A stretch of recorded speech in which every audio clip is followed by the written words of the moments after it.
If your 2020-2022 Hyundai Palisades battery is dead, the key fob won't work.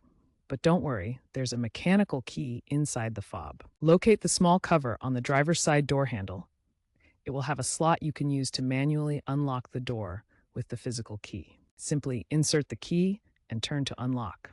This bypasses the electronic system, giving you access to the vehicle even with a dead battery. To jumpstart your Palisade, you'll need jumper cables and a donor vehicle or jump starter.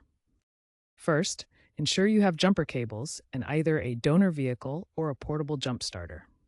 Connect the red positive cable to the positive terminal on your Palisade's battery.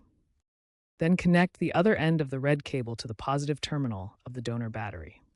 Next, connect the black negative cable to the negative terminal of the donor battery. Finally, connect the other end of the black cable to an unpainted metal surface on your Palisade's engine block, away from the battery. Start the donor vehicle and let it run for a few minutes, then try starting your Palisade.